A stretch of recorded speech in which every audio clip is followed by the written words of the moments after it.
Nuestra próxima disertante es la profesora Elena María Ortiz de Maastricht, conferencista y consultora educativa.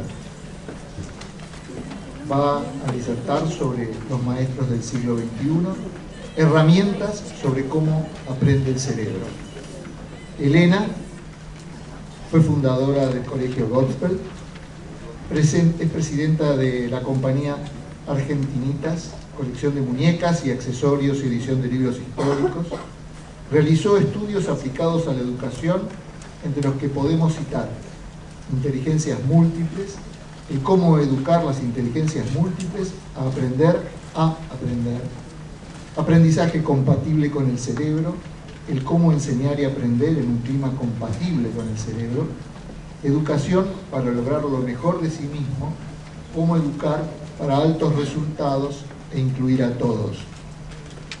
Especialización en narraciones para niños y adolescentes, cómo el cerebro lee, autora de los libros El cerebro en la educación de la persona, Inteligencias múltiples en la educación de la persona, y Elena es autora de diversos artículos en periódicos, revistas y ediciones de interés general. Bueno, Elena.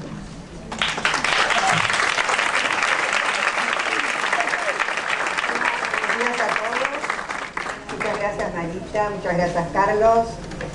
Y me voy a poner a nivel de ustedes. Cuando yo estaba hace muchos años, ya como 30 y pico de años, en Estados Unidos oyendo a la gente de neurociencia como están oyendo ustedes hoy, yo decía, yo esto no voy a hacer nada, es imposible porque no entiendo nada, no tenía ni la menor idea de lo que eran esas palabras dificilísimas.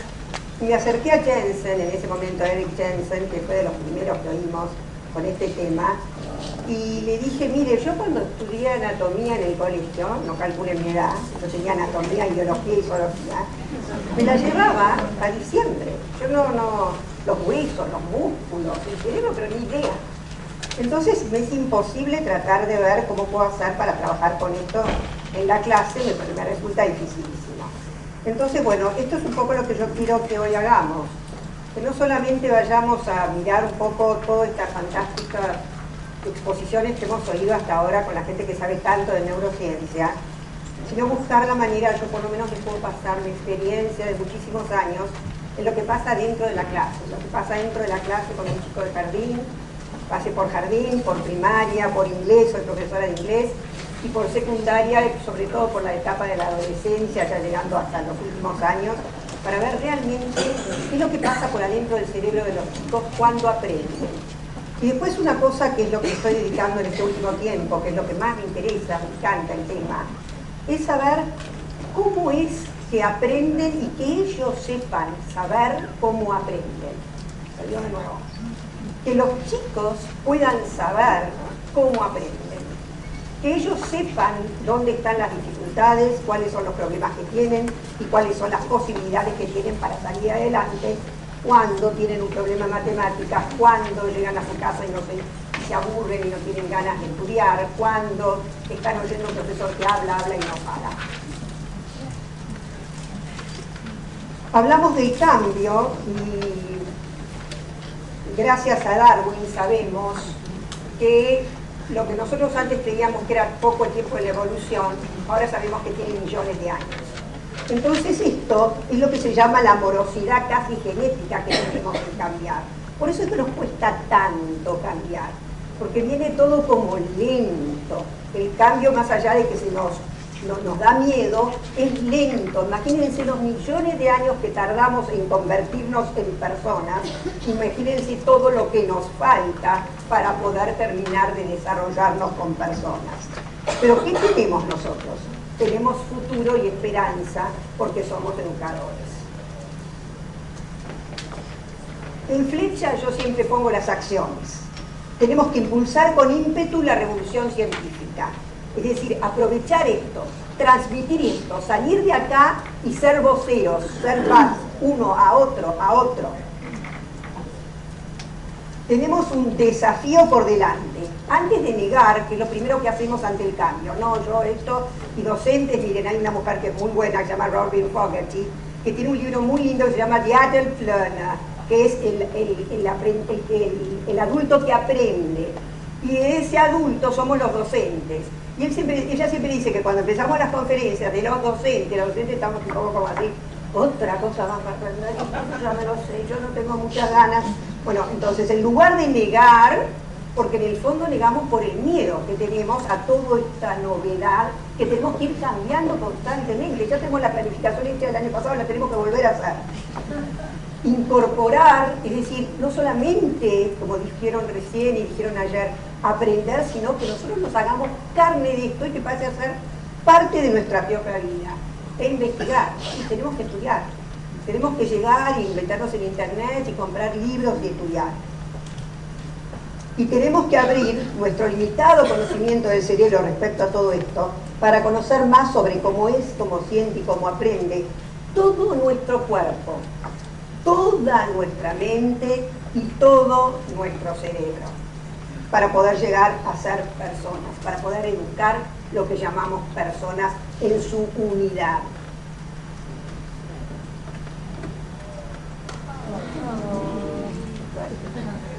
Eso, disculpen, ¿no? Pero es mi nieta.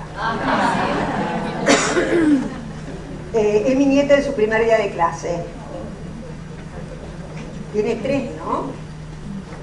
2,5. Ese es el papá. Miren esto, los niños que hoy comienzan su escolaridad se estarán retirando en el año 2070. Así que con esta imagen, ustedes pueden cerrar los ojos, ir hacia la parte arriba de su cerebro y pensar en aquel alumno que tienen, en sus hijos, en sus nietos, y saber que tienen por delante unos niños que van a estar desde ahora hasta el 2070 viviendo y pasando por nosotros para ver cómo llegan exitosamente a esa edad. Visualícenlo, cierren los ojos y mírenlo por arriba, vayan con los ojos para arriba al cerebro y mírenlo.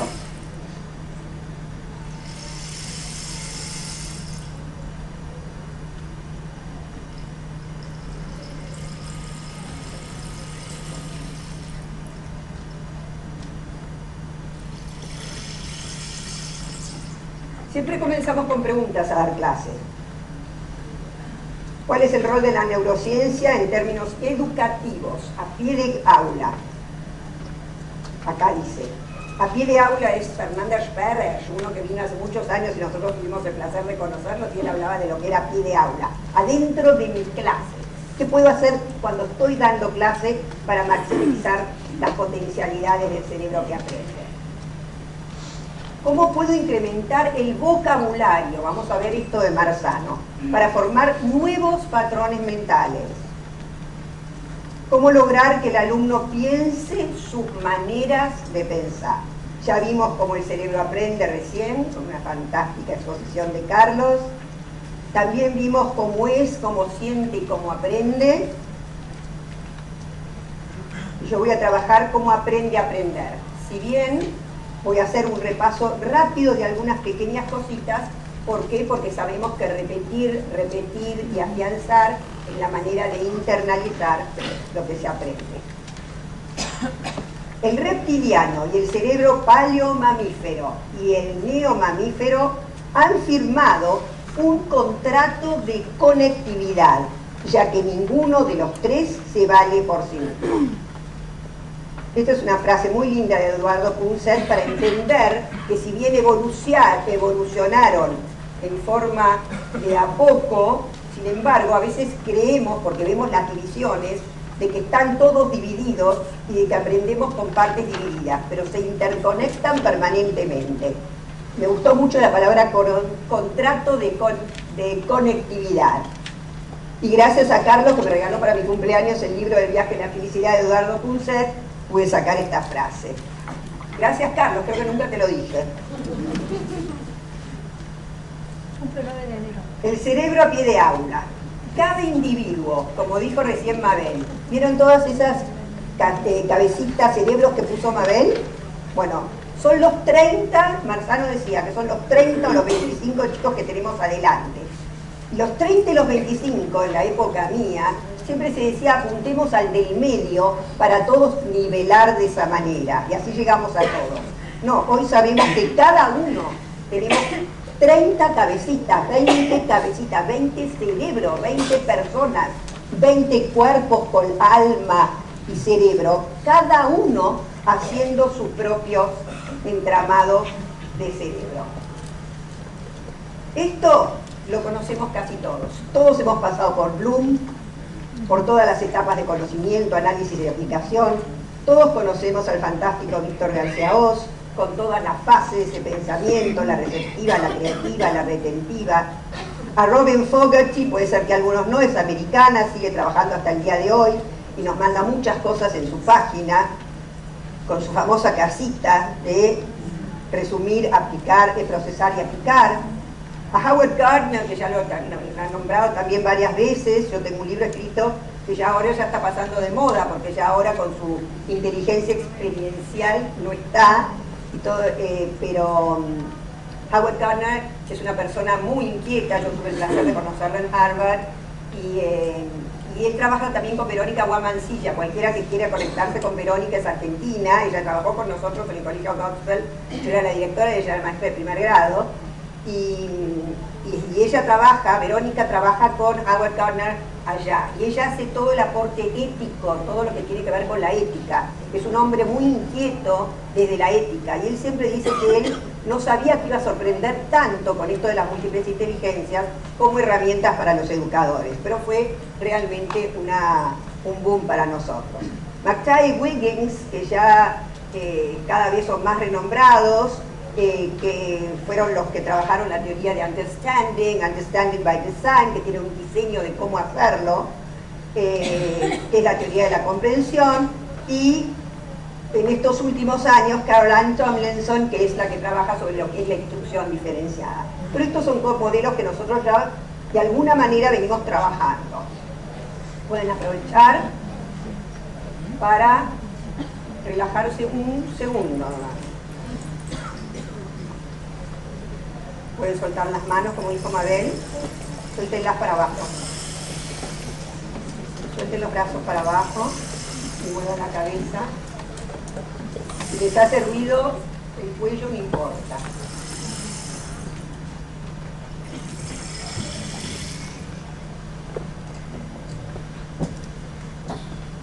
Eso me lo enseña mi profesor de teatro.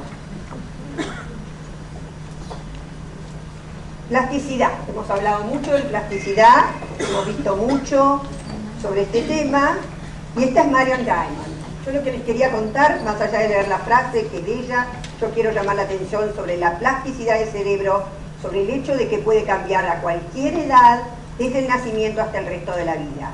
Puede cambiar de manera positiva si está expuesto a ambientes que lo estimulen, o puede cambiar negativamente si ve estimulación. Marion Diamond, de la Universidad de Berkeley, cuando yo la conocí, también hace muchos años, ella empezó la conferencia diciendo, ustedes dirán, ¿qué hace una persona de neurociencia acá? Porque yo lo único que hago es trabajar con ratones. Y adentro de un laboratorio y en un sótano.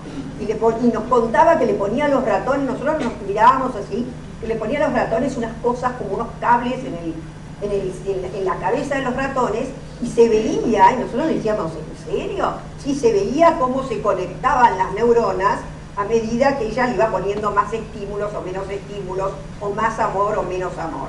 Y ella puso mucho énfasis en ese momento de que, si bien había en las jaulas desafíos, estímulos, diferentes familia, etc., dice que cuando encontró que había muchos más estímulos, fue cuando besaba a sus ratones. Entonces nos dijo, miren señores, ustedes no tienen ratones, ustedes tienen niños, adolescentes, personas. Y miren la plasticidad del cerebro de mis nietas la semana pasada, eso lo recibí anoche. Si les parece que están haciendo experiencias y ambientes enriquecedores de estímulos. ¿Cuántas neuronas se están conectando? Motivación, lo vimos, sabemos lo que dice Robert Sylvester, que la emoción Es lo que impulsa la atención, que a su vez impulsa el aprendizaje y la memoria. Tenemos que comenzar desde los patrones mentales de los alumnos, y ahora les voy a contar lo que discutimos ayer en la mesa. Ayer a la hora de almorzar, charlábamos sobre si no había una contradicción, porque en estas cosas siempre surge esto de alerta con las contradicciones, con lo que entendemos. Entre trabajar con lo que los alumnos vienen, entonces creemos que estamos bajando el nivel, o comenzar con algo novedoso y entonces a los alumnos no les preguntamos nada. Yo pensé anoche, dije, ver qué ejemplo rápido puedo buscar, y dije, bueno, evidentemente los alumnos de quinto o sexto grado no están demasiado interiorizados de lo que está sucediendo en el gobierno, en el Congreso, en lo que es la representación, en el sistema republicano, en la democracia. Ahora, si vienen con patrones mentales, porque si nosotros hacemos un torbellino de ideas para empezar con los patrones mentales y decimos, ¿qué entienden por democracia, Congreso, crisis, gobierno? O los chicos con torbellino de ideas nos van a empezar a traer lo que ellos traen de sus casas, porque ellos lo han oído, están oyéndolo, si bien no miran televisión, no leen el diario, pero escuchan estas cosas en su casa, que los problemas, esto, que el otro, que el campo, que los diputados, que votamos. Entonces van a aparecer estos patrones mentales que los chicos tienen. Entonces, ¿qué es lo que les vamos a dar nosotros y aportar nosotros? Nosotros le podemos dar una experiencia de una dramatización que tenga un significado para ellos. Que, por ejemplo, en este momento, anoche vi por televisión, es la discusión del horario de las discos, por ejemplo. Es decir, poner una dramatización, hacer una Cámara de Representantes, tener un presidente autoritario, eso es un juicio mío, tener un presidente más dialoguista, dialogar, decir, no, sí, no, pero están dialogando, no están dialogando, están imponiendo la idea, en fin, todo eso que tiene significado para ellos, que tiene que ver, es donde podemos unir los patrones mentales de ellos con la experiencia, la novedad y lo que significa para ellos. Cambiar estímulos sensoriales cuando lo hacemos, el tono de voz. Siempre cuando nosotros, los chicos, se portan mal, tendemos a subir la voz y a decir que por favor se caga el silencio.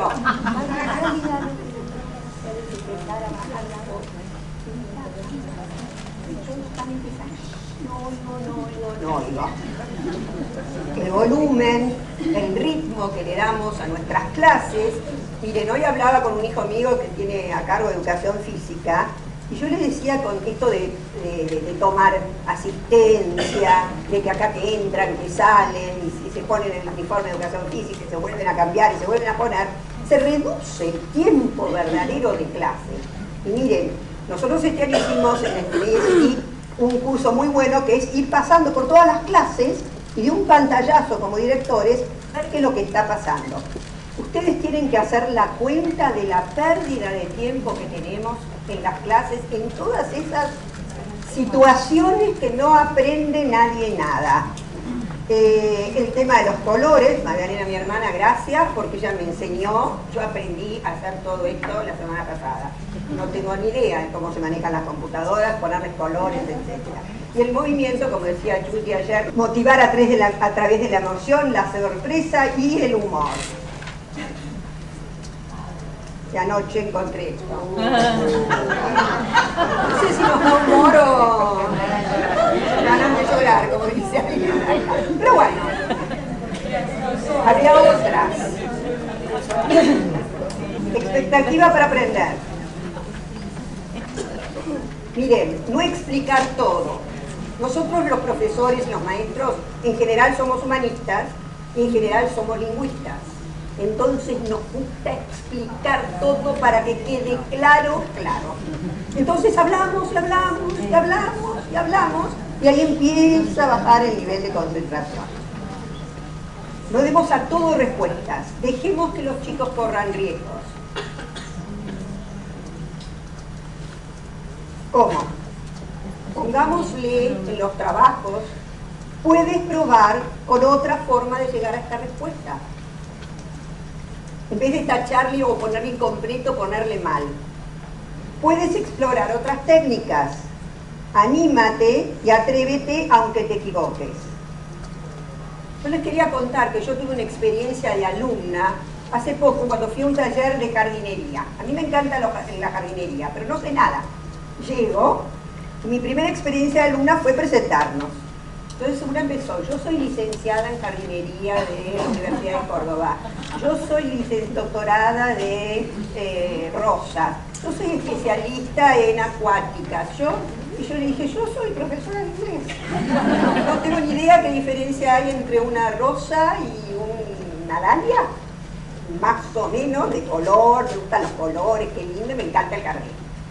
Entonces yo dije, socorro, me dolía la barriga, estaba nerviosa. Y la primera técnica fue hoja blanca, grande, crayones de colores, y nos dijeron, ustedes empiecen a pintar con 4 colores los que más les gusten. Yo tímidamente empecé en la puntita, celeste, a mí me gusta ese, como ven, el celeste, el azul, amarillo, turquesa, de nuevo. Entonces viene el profesor suavemente por atrás, no desde adelante, señalando, y me dice, Elena, dice toda la hoja, dale, toda la hoja. Entonces yo empecé, me copiaba lo de las de al lado, que eran que sabían jardinería. Pinté, y me quedó una cosa como de todos colores. Nos dieron un cartón con un cuadradito. Y ese cuadradito teníamos que recorrer todo el trabajo y descubrir y animarnos, aunque nos equivoquemos, a descubrir cuál era el cuadradito que más nos gustaba. Después los dejo con la intriga y si quieren a la hora del café les cuento cómo terminé haciendo el jardín. Desafiar con verbos que lleguen a que los alumnos busquen ellos la solución, no les den la solución. En general ya estamos hartos del chico que nos pregunta 20 veces lo mismo y le decimos la solución. Revisita tu trabajo. Esta palabra revisita es una muy linda palabra. Revisitar tu trabajo. No mal, hacelo de nuevo. Analízalo desde otra perspectiva.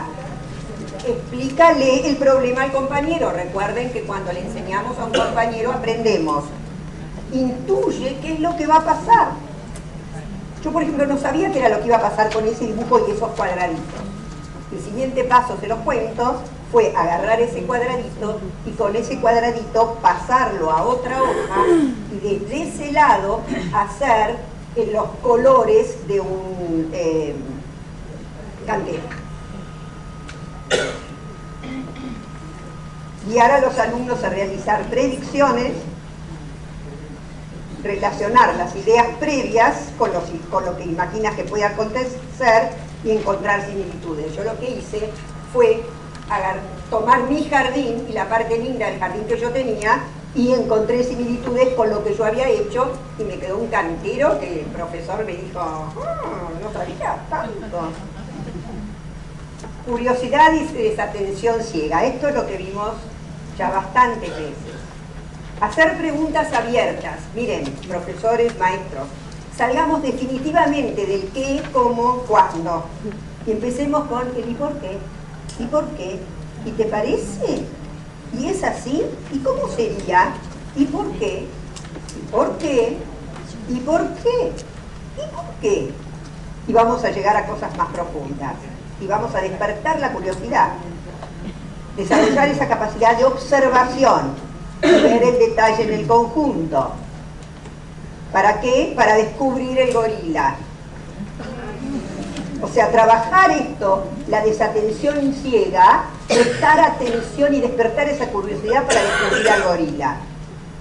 Podemos hacer ejercicios de visualización, cerrar los ojos, volverlos a abrir, visualizar, como hizo ayer Yuri, que fue de nuevo y de nuevo y de nuevo hasta que descubrimos el gorila. A mí me pasó algo muy gracioso y a Magdalena también. El día anterior con Yuri, yo había visto el gorila en Estados Unidos. Después lo vi al gorila y me dije, yo ya lo vi. Pero ayer me puse a contar la pelota y estuve tan concentrada que no vimos el gorila. O sea, de la concentración en la pelota. Por eso el tema de visualizar y de detalles es importante. Y otro de los temas muy importantes en este momento es el uso del lenguaje. En que los chicos puedan usar bien las palabras que corresponden y diferenciar bien lo que es un juicio que no se vayan en a mí me parece, yo pienso que en realidad es, bueno, yo opino, bueno, es mi opinión. Y empezar, sí, nosotros como profesionales, a una cosa más profunda que tiene que ver con la declaración. Es cuando uno ya sabe lo que está diciendo. Y ahora sí, vamos más arriba, vamos a subir arriba fuerte, con mucha bronca, y vamos a dejar soltar. Y nos movemos en el asiento.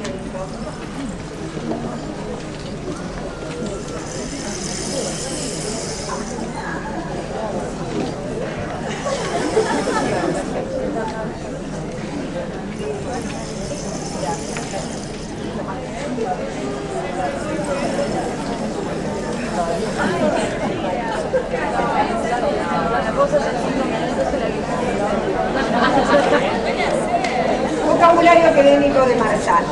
Esto es una cosa que aprendimos hace muy pocos años y Marzano acaba de sacar su segundo libro. Es el tema de la importancia de enseñar un buen vocabulario. Saquemos el patrón viejo. No es poner las palabras en fila como cuando yo fui a la universidad, que me daban cantidades de palabras en inglés o cantidades de phrasal verbs para estudiar de memoria, y yo me iba a mi casa y los repetía, no me acuerdo ninguno.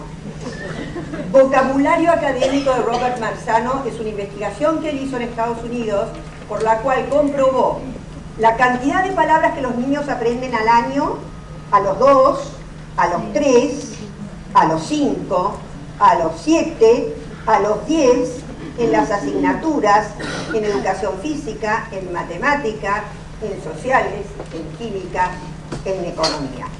Es decir, ¿cuáles son esas palabras y qué necesidad hay para que nosotros las tomemos en cuenta? Porque le dan a los chicos pilares para conectar con patrones y darles confianza. Si un chico que vive, por ejemplo, en el interior del país, en el campo, nosotros le decimos museo y no sabe lo que es. Por otro lado, un chico que vive acá en la ciudad, en una escuela, y le decimos montaña, tampoco sabe lo que es. Ahora, por supuesto, que más a favor porque hay visualizaciones y lo podemos ver, pero no tiene la dimensión de montaña. Una vez una alumna en el colegio, hace muchos años, la profesora de geografía, bastante regular la pobre profesora en esa época, empezaba con señorita, examen, señorita, todo bien tensionado. Defina montaña. La chica montaña.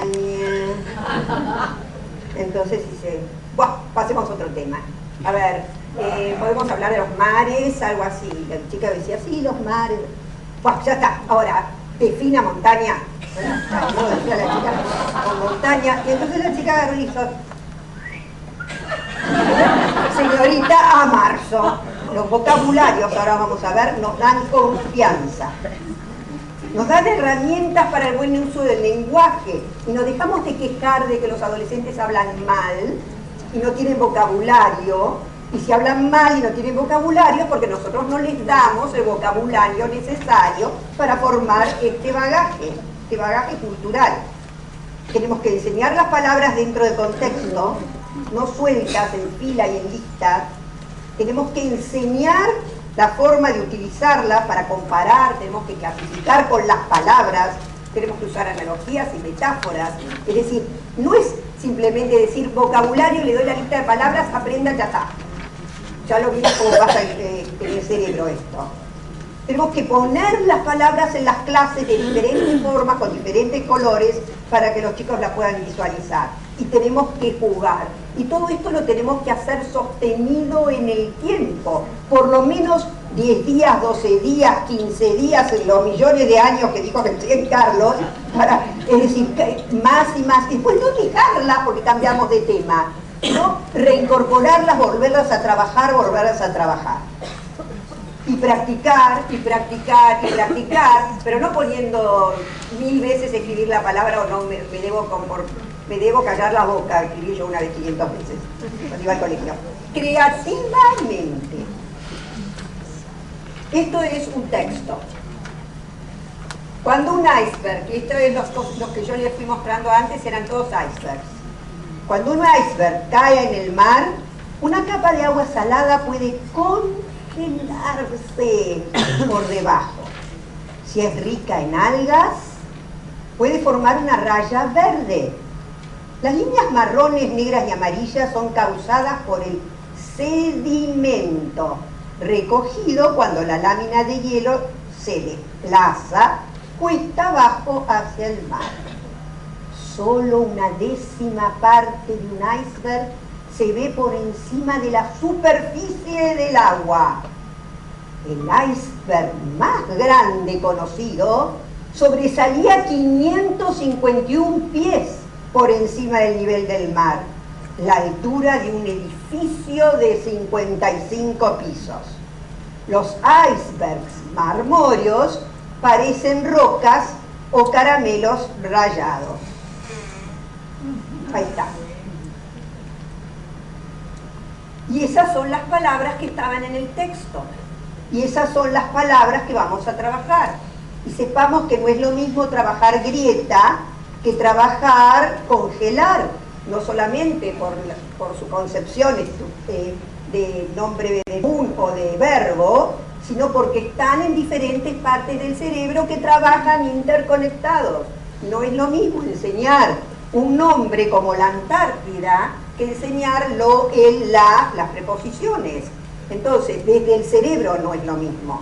Entonces, por eso la importancia del contexto, por eso la importancia de trabajarlas, de jugar con ellas, de ponerlas en la cartelera de vocabulario específico, de hacer juegos, de jugar en grupo, de pegarlas, pegotearlas, depende de la edad, ¿no es cierto? O de hacer todo eso que dijimos antes de sinónimos, de antónimos, de dónde viene la palabra, etc. Y de esa manera sí se va a ir incorporando y se va armando esto que se llama el bagaje cultural. Y entonces, cuando digamos la palabra superficie, ¡tic!, va a conectar.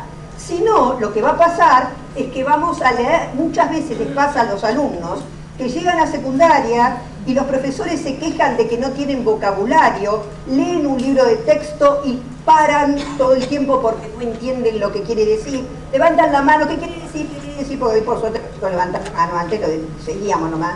¿Qué quiere decir? ¿Qué quiere decir? Interrumpen la clase. Bueno, los profesores sabemos, yo acá puse de diferentes niveles, pero los profesores tenemos que saber, y además lo vamos a descubrir con los patrones mentales, ¿cuáles son esas palabras de vocabulario? Y de esa manera, ustedes imagínense que si desde el jardín de infantes a los 2, 3 años, nosotros ya empezamos a enseñar vocabulario, no simplemente a suponer, sino a enseñar vocabulario específico, vocabulario académico y específico, a medida que van pasando los años, llega sexto, séptimo, secundaria, el chico llega con este pilar, con esta fuerza, y entonces puede conectar automáticamente y se amplía muchísimo su vocabulario. La diferencia que hay entre los niños con altos niveles de calidad educativa en Estados Unidos, porque acá los trabajos no se han hecho de investigación, y los niños de bajos recursos, es enorme, porque en sus propias casas no tienen tiempo de conversaciones porque se tienen que ir a trabajar.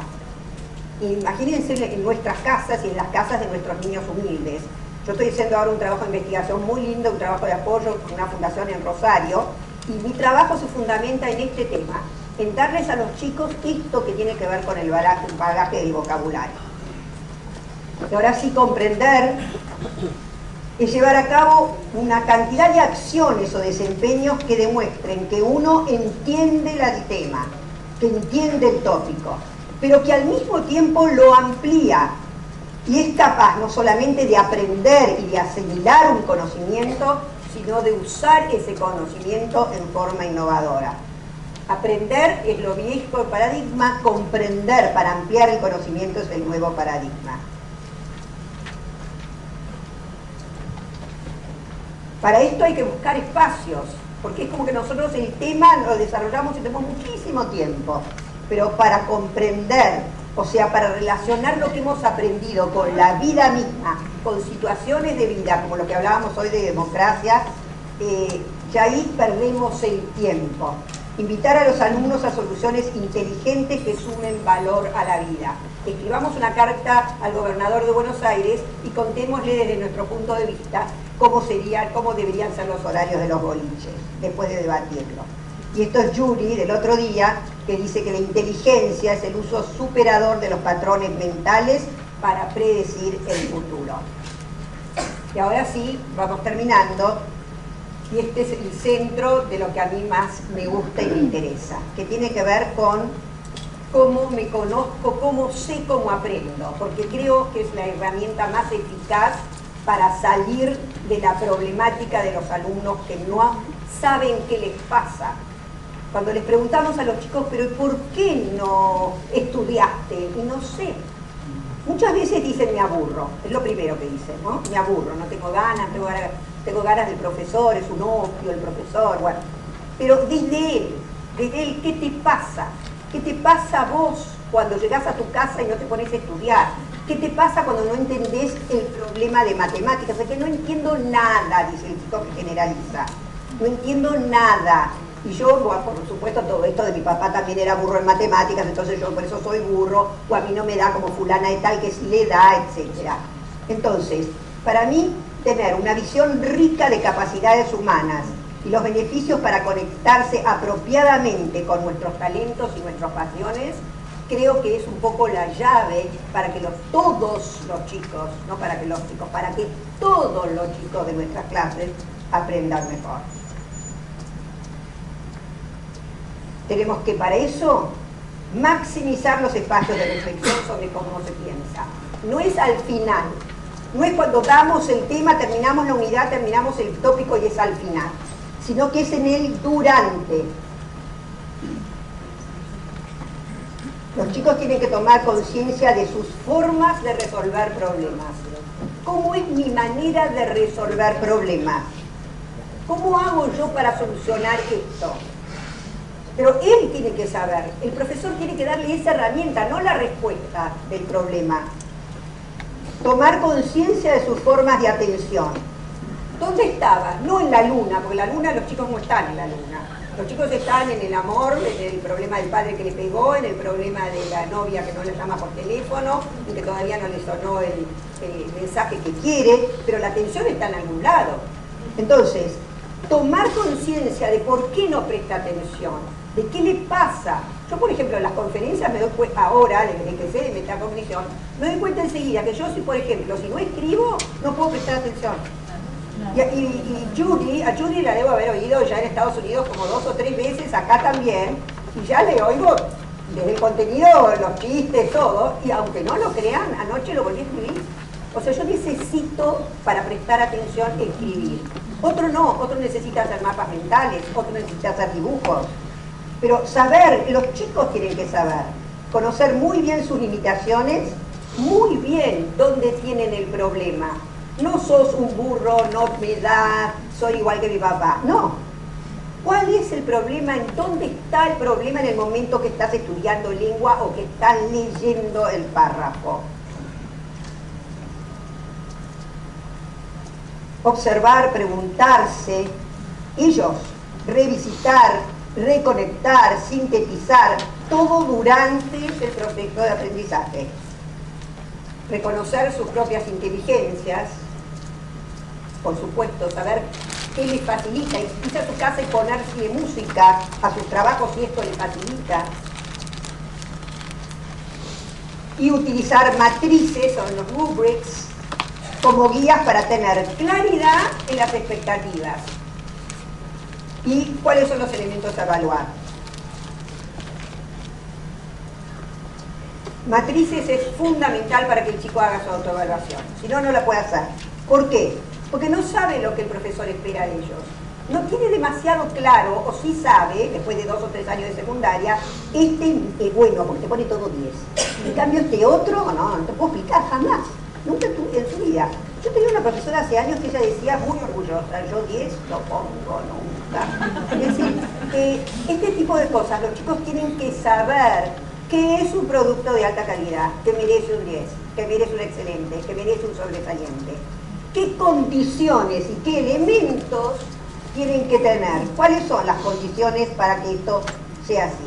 Y esta es una matriz de metacognición para nosotros. Tenemos los elementos para evaluar y la expectativa es superado.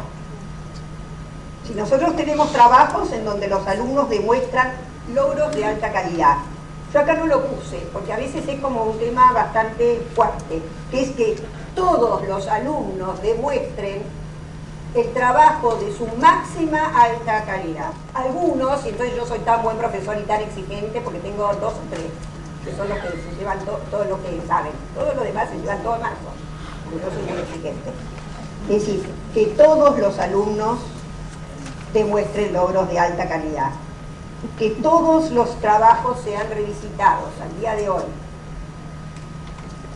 Que la mayoría de los trabajos demuestren que hay habilidades de pensamiento y su evolución. Y que lleve el profesor un registro de cuáles son los problemas de los chicos, de cuáles son los pasos en falso, dónde tiene problemas de atención. Un registro de los pasos y fases por los que el alumno pasa para el desarrollo de sus proyectos, de sus trabajos y de sus evaluaciones. Ojo, porque en las evaluaciones no nos limitemos a llevárnoslas a casa, a entregarlas después de 15 días, 20 días, y después dice 10, 9, 8, falló, sobresaliente, nada, ¿no? Entonces el chico la recibe, ya está acostumbrado, la recibe, la pone, la tira en la valija. Si se saca 10 está chocho y la pone un poquito más prolijita, pero se saca mal, la tira en la valija, nunca miró dónde cometió el error, nadie se lo explicó, no se volvió a revisitar, no sabe por qué, y sabe que no estudió generalizaciones, no estudió, es un vago. ¿Ah?